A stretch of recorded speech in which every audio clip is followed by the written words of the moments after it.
Nós estamos na Tua presença e agora nós nos curvamos diante de Ti. Nós sabemos que a nossa luta não é contra a carne, não é contra o sangue, mas é contra os principados e potestades, contra os dominadores desse mundo tenebroso, contra as forças espirituais da maldade nas regiões celestiais.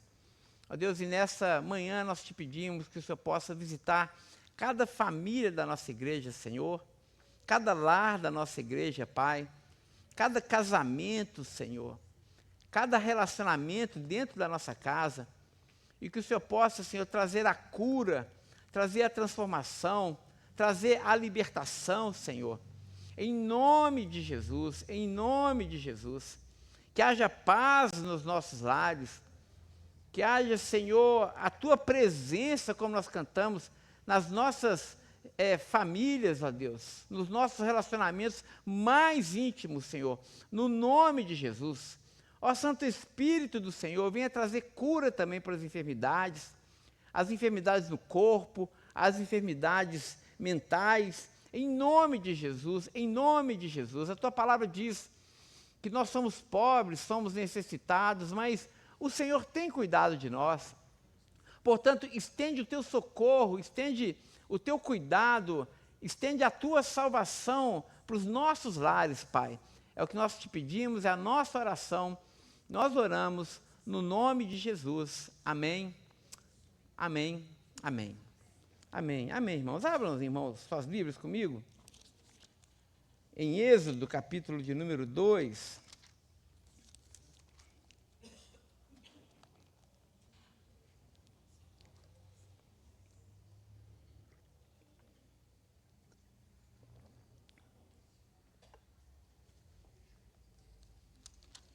Muito bem, nós estamos numa série de reflexões nesse nosso biênio ministerial, cujo tema maior é A Verdade Importa. A Verdade Importa. E nas nossas manhãs nós temos estudado no nosso primeiro momento as cartas joaninas, e nesse segundo momento nós temos estudado o livro de Êxodo. E à noite, para aqueles que só vêm pela manhã, à noite nós estamos com uma série imperdível de estudos na Epístola de Judas. E é interessante a gente perceber as conexões entre Êxodo, entre as cartas joaninas e a Epístola de Judas, dentro dessa temática maior que é a verdade. Então você que vem pela manhã, vem à noite também, que certamente você será muito, muito abençoado. Dentro da nossa reflexão em Êxodo, nós aprendemos, irmãos, que a mensagem de Êxodo, ela não é apenas uma mensagem para o povo hebreu, não é apenas uma mensagem para o povo judeu, mas ela também é uma mensagem para a igreja. E é com essa perspectiva em tela que eu gostaria que a gente, ao invés de avançarmos para o capítulo de número 3, eu gostaria que nós nos demorássemos um pouquinho mais ainda no capítulo 2. Eu já estou até prevendo, né, que nós já estamos metade do ano, nós estamos no capítulo 2 de Êxodo ainda, o negócio vai ficar complicado para a gente terminar dentro de 2 anos, né? Mas há um ponto aqui no capítulo 2 que eu gostaria de chamar a atenção dos irmãos. Nós vimos que Moisés, então, ele nasceu, a mãe de Moisés, Joquebede, ela olhou para Moisés e viu que a criança era formosa, não é? E nós vimos que essa ideia da criança formosa não tem nada a ver com beleza física, mas a tradução mais correta ali é que Joquebede, os seus pais, inclusive o pai de Moisés, olhou para aquela criança e viu que aquela criança era boa. Essa frase no hebraico tem uma conexão, uma ressonância muito forte com Gênesis, quando Deus olha para a sua criação e, sobretudo, para a criação do homem, e vai dizer que viu Deus que era muito bom. Ou seja, nós aprendemos na semana passada que o Espírito de Deus é o Espírito da vida. Deus é aquele que olha para a sua criação, Deus é aquele que olha para a vida e fala, é muito bom, é muito bom. Em contraste com isso, nós temos o espírito da serpente, já ali em Gênesis, que tem como intenção matar o descendente da mulher. Nós vimos que o espírito de Satanás, ele é antivida. Nós estudamos aqui na Escola Bíblica Dominical o anticristo, né? Então a gente pode dizer que o espírito do anticristo é esse espírito da serpente que já está presente desde o jardim do Éden, que ele quer destruir, ele quer matar a boa criação de Deus. Mas nós vimos que Moisés foi preservado, assim como Jesus também foi preservado da morte, né? Porque o espírito da serpente estava também no coração de Faraó, e Faraó odiava a vida. Ele viu a prosperidade dos filhos de Deus, ele viu a alegria dos filhos de Deus, ele viu a fecundidade dos filhos de Deus, obedecendo inclusive ao mandato cultural de Gênesis, porque qual era o mandato cultural de Gênesis? Crescei e multiplicai e povoai a terra, não é isso? Aqui nós temos um mini Éden acontecendo em Êxodo, quando os filhos de Israel, os hebreus, eles estão numa terra fecunda, que é a terra de Gozém, e ali eles prosperam, ali eles são fecundos, ali eles vivem felizes. E o espírito da serpente, que odeia a prosperidade, que odeia a fecundidade, o que esse espírito faz? Ele manda sufocar, ele manda matar todas as crianças, ele manda matar toda a descendência, toda a esperança do povo hebreu. Mas nós vimos que tanto as parteiras como a mãe de Moisés, elas tinham o Espírito de Deus nelas, o olhar de Deus para a vida que preserva a vida. Nós falamos, irmãos, na semana passada, que esse deve ser o espírito da igreja. A igreja sempre é pró-vida.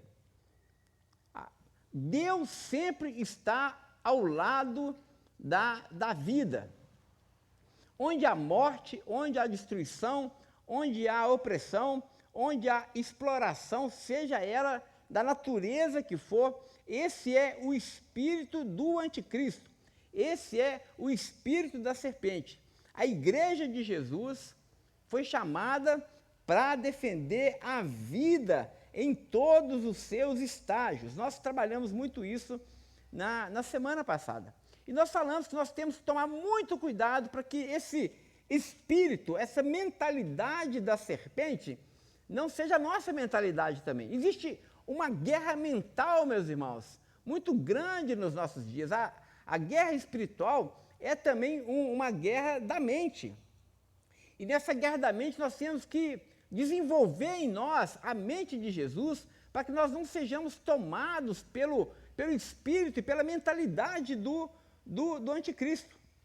E nós vimos que Moisés, talvez pela criação dele ali nos palácios do Egito, nós vimos que Moisés manifestou um pouco desse espírito da serpente nele. Quando ele viu a opressão, ele viu a injustiça, ele viu a maldade sendo cometida por Faraó, e ele se revoltou contra aquilo. E, irmãos, nós temos que nos revoltar contra toda maldade de verdade. Sim, esse é um chamado da igreja.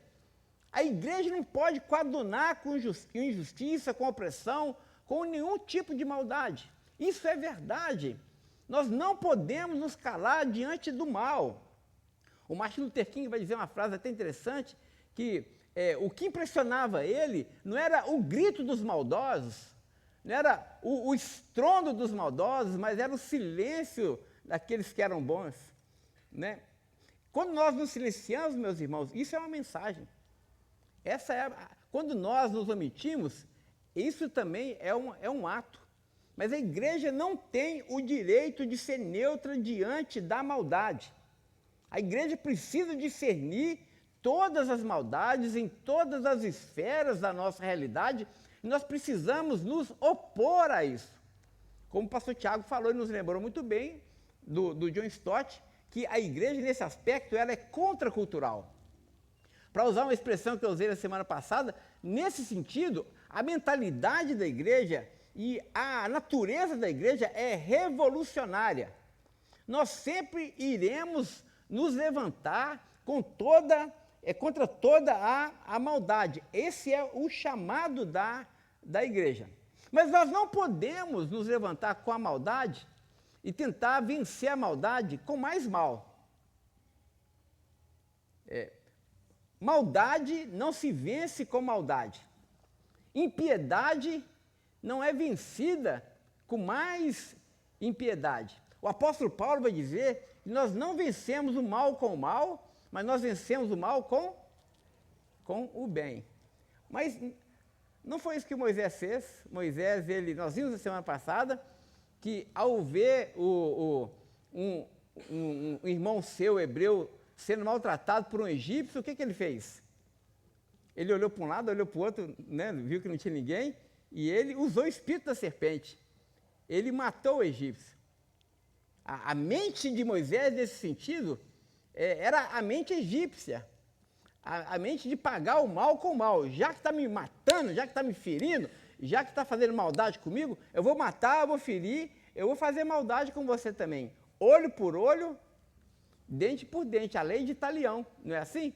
Então, Jesus falou, ouviste que foi dito, olho por olho, dente por dente. Não é isso que Jesus falou? Depois ele vai dizer, eu, porém, vos digo. Mas o espírito de Moisés era esse espírito de pagar o mal com o mal. E nós vimos como isso é perigoso quando nós também assimilamos esse tipo de mentalidade. Mas eu gostaria de chamar a atenção para um segundo ponto, nessa narrativa de Moisés, que nos mostra um outro lado. Nós falamos que Moisés, ele é um tipo de Jesus.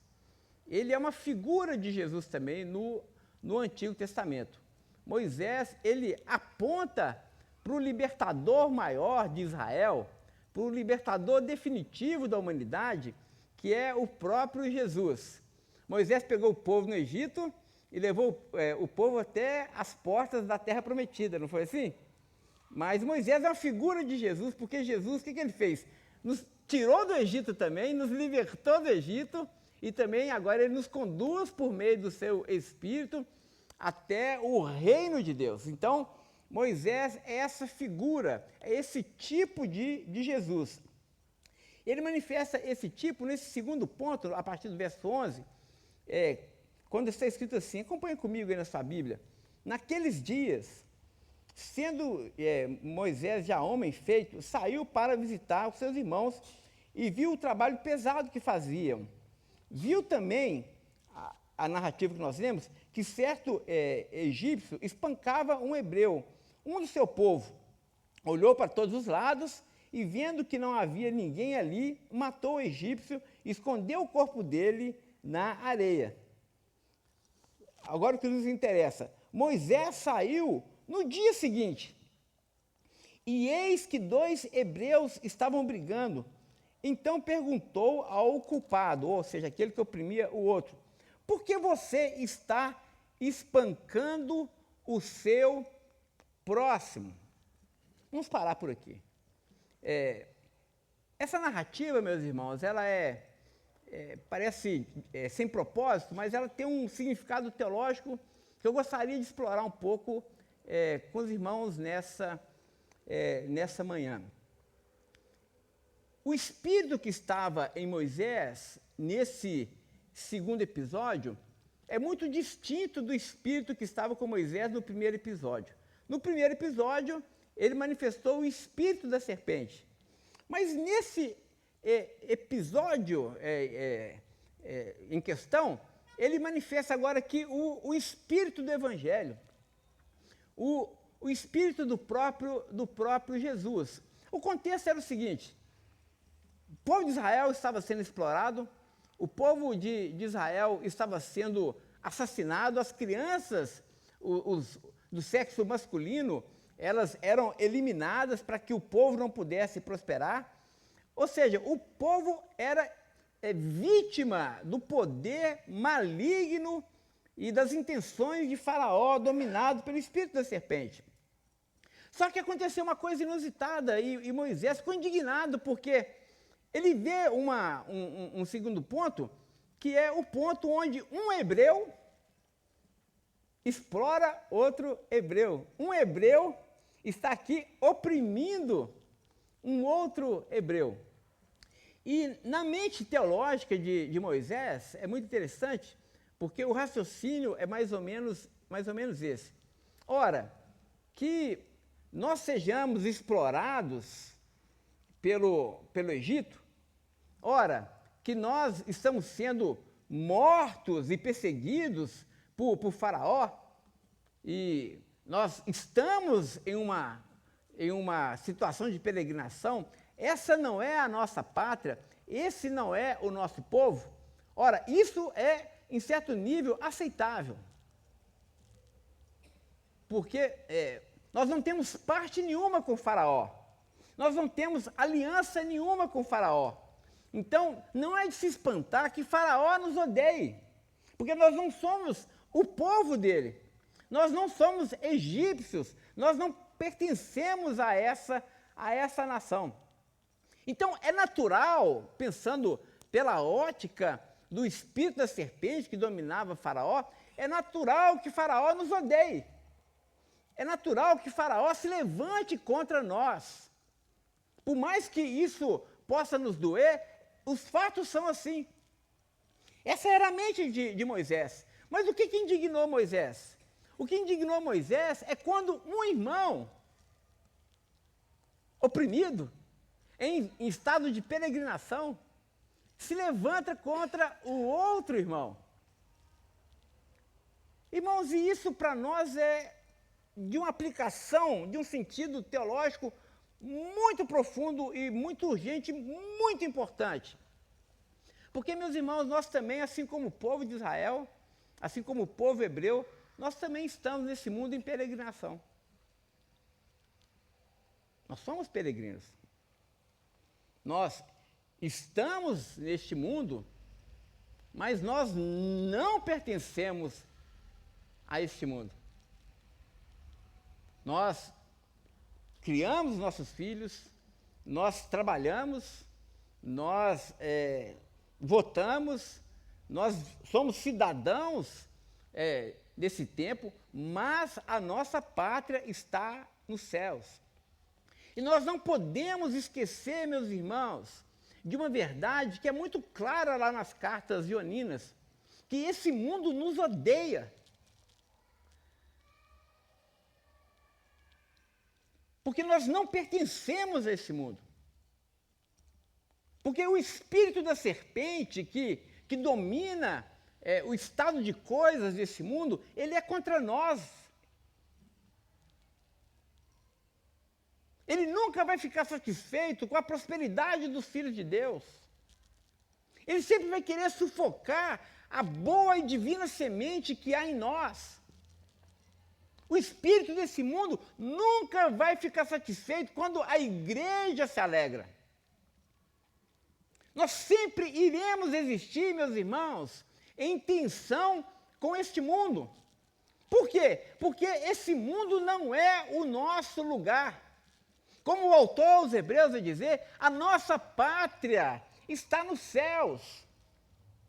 E nesse estado de peregrinação, e Satanás sabendo disso, quanto mais ele puder oprimir a igreja, quanto mais ele puder se levantar contra a igreja, seja ridicularizando, seja hostilizando, seja perseguindo, seja matando, seja o que for, então, quanto mais ele tentar fazer isso, ele puder fazer isso, usando os instrumentos do governo, usando a cultura, usando o que for, ele certamente irá fazer.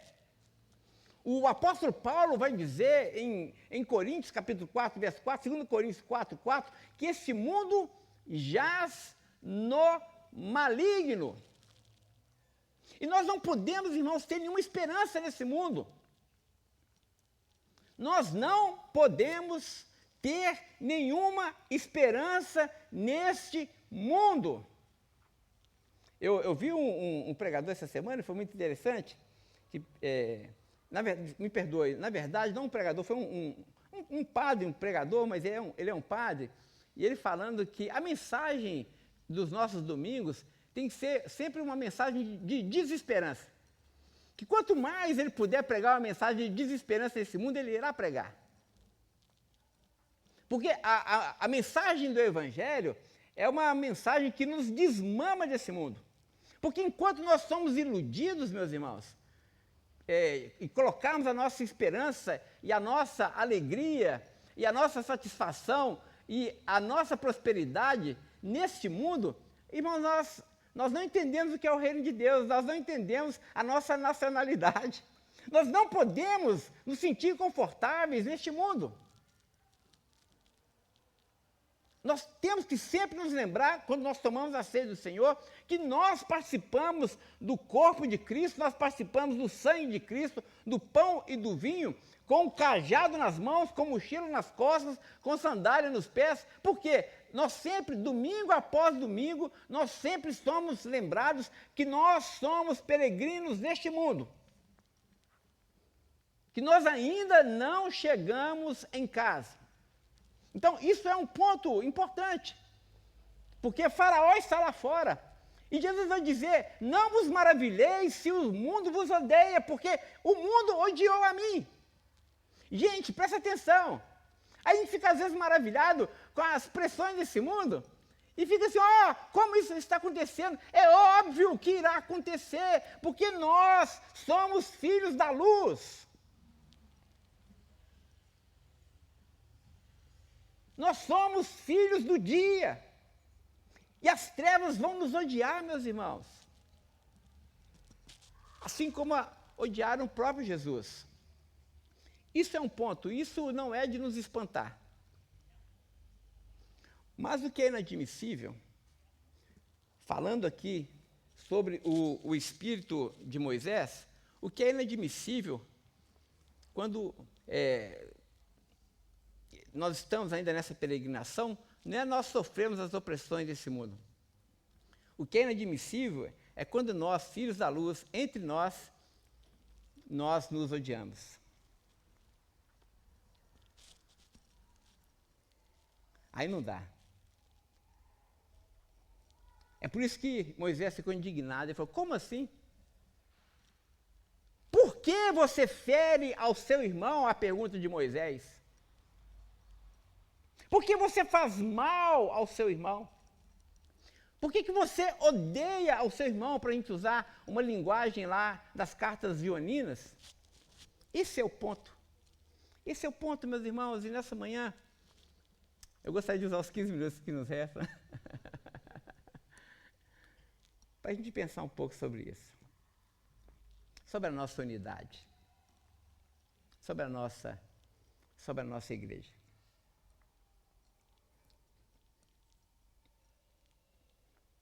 Você não é obrigado a gostar da Betel. Você não é obrigado a ser membro dessa igreja. E eu acho que se você não se encontrou e não é membro dessa igreja, ou não está à vontade aqui, eu acho que você deveria procurar uma outra igreja, com certeza. Com certeza. A Betel não é a última bolacha do pacote, tá certo? Tem muita igreja boa por aí. Mas se você está aqui, se você entende que é aqui que Deus plantou você, a gente não pode deixar que o espírito da serpente tome conta do nosso coração.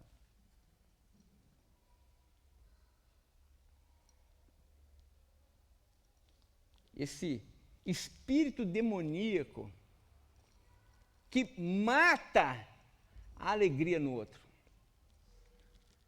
Esse espírito demoníaco que seleciona,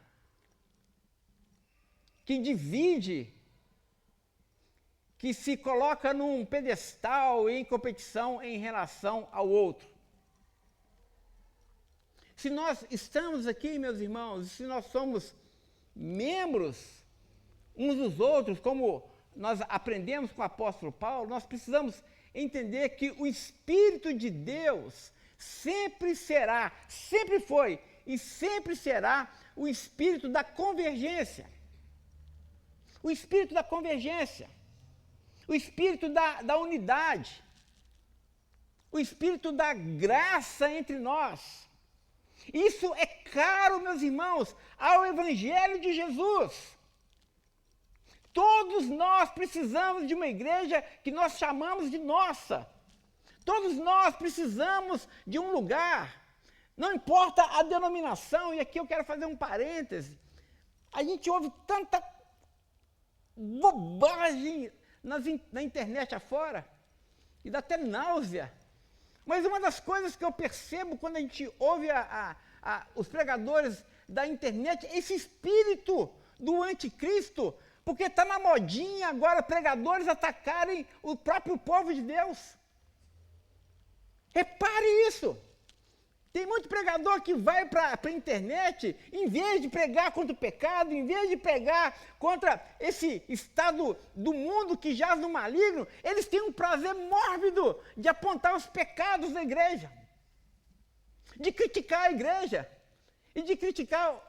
E aí também tem assunto para tudo, e tem críticas que são fundamentadas, mas parece que eles têm um prazer enorme de fazer o corpo de Cristo sangrar ainda mais, de trazer ainda mais dúvida e mais sombra acerca do caráter dos pastores que são os púlpitos das igrejas.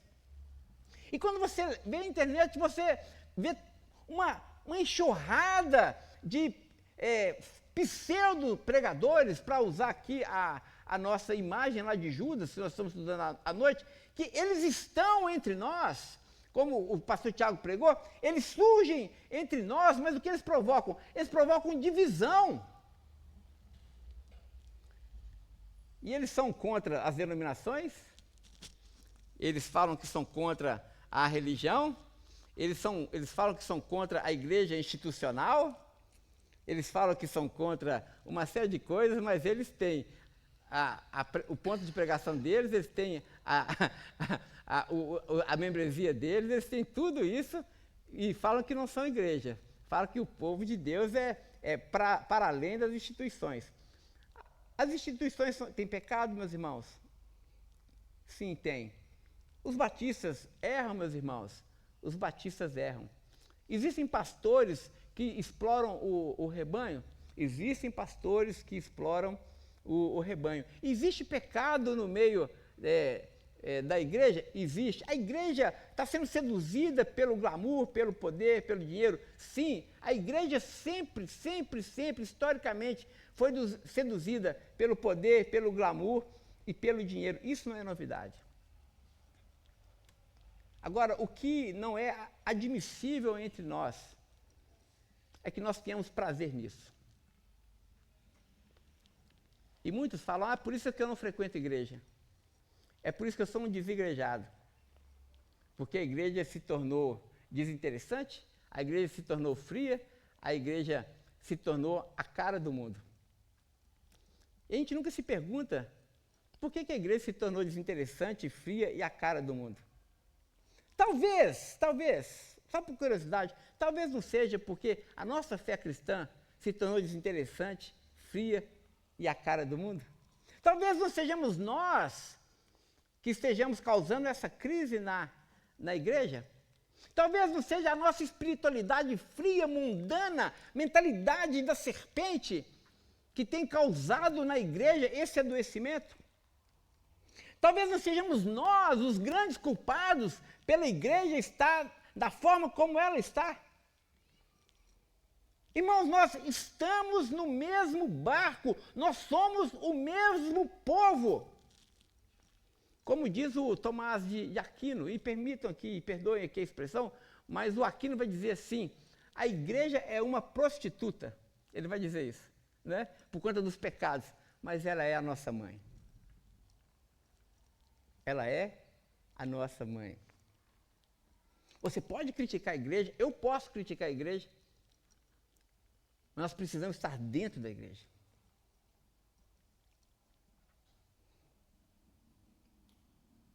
Nós precisamos amar essas pedras vivas que compõem a igreja. Eu não estou falando de cimento, tijolo, barro, eu estou falando de gente. Porque é uma grande covardia, gente, uma grande covardia, quando nós nos distanciamos da igreja e fazemos como esse hebreu e começamos a ferir o nosso irmão.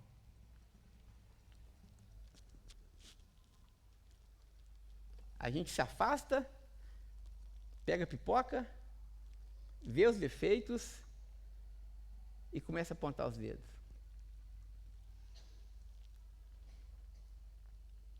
Cristo não nos chama a criticar a sua igreja. Cristo nos chama a sofrer por sua igreja.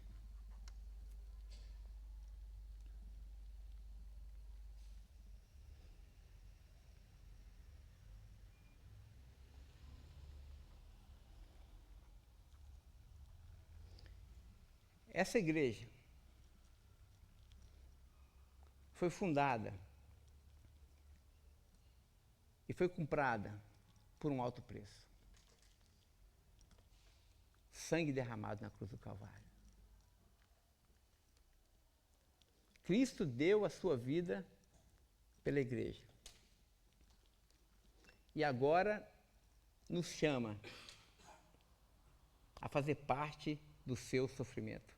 A também, igualmente, dar a nossa vida pela igreja. Então, cuidado!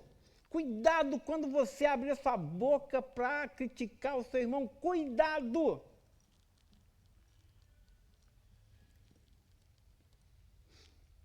Como diz as Escrituras, quem é você para que julgue o outro?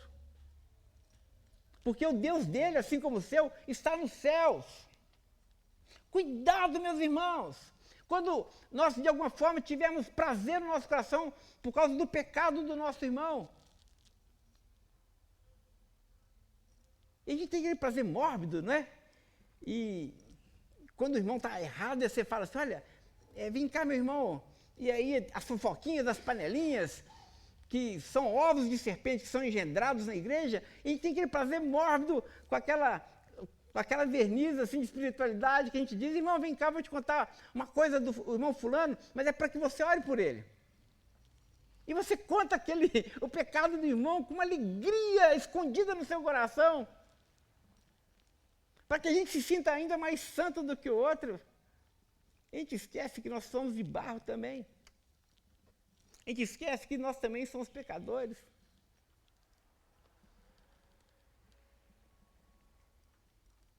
A gente esquece que quem conhece o nosso coração e nos julga é Deus. E a gente sabe no fundo, que se os irmãos soubessem da metade dos nossos pecados, a gente não teria a cara de estar aqui na igreja nesse domingo. Mas como os irmãos não conhecem, e como eu conheço o pecado do outro, a gente aponta o pecado do outro. Que nessa manhã, meus irmãos, nós sejamos tomados por esse espírito da unidade, da misericórdia. Que a gente não faça mal, que a gente faça bem aos nossos irmãos. Que a gente faça bem. Que não só no nosso ajuntamento, mas nos dias entre os domingos, que nós possamos lembrar dos nossos irmãos para fazer o bem. Para amar o nosso irmão. Que as nossas atitudes nos aproximem dos nossos irmãos. Que as nossas orações sejam para que a igreja esteja andando cada vez mais em unidade. Esse é o desejo de Jesus. Eu quero terminar, irmãos, e eu quero convidar você a abrir sua Bíblia comigo, nós vamos fazer a leitura, e assim nós terminamos. No Evangelho de João, capítulo 17, de onde nós tiramos, inclusive, o versículo que é o tema do nosso triênio. João 17 é conhecido como oração sacerdotal de Jesus, e Jesus, ele, naquele seu discurso de despedida, ali com seus discípulos, Judas já havia saído, ele então faz essa oração. Eu gostaria que nós lêssemos esse texto também em espírito de oração, pedindo ao Senhor que essa oração seja respondida entre nós, que essa oração de Jesus seja vivida nas nossas famílias, nas nossas casas, maridos, esposas, os filhos, que a nossa denominação possa ser abençoada por essa oração, que as igrejas evangélicas que hoje se reúnem, os pastores que ocupam hoje os púlpitos das igrejas, possam também ser atingidos por essa oração. A palavra do Senhor diz assim: depois de dizer essas coisas, Jesus levantou os olhos aos céus e orou: Pai, é chegada a hora, glorifica ao teu Filho, para que o Filho glorifique a ti, assim como lhe deste autoridade sobre toda a humanidade, a fim de que ele conceda a vida eterna a todos o que lhes deste. E a vida eterna é essa, que conheçam a ti, o único Deus verdadeiro, e a Jesus Cristo, a quem enviaste. Eu te glorifiquei na terra, realizando a obra que me destes para fazer.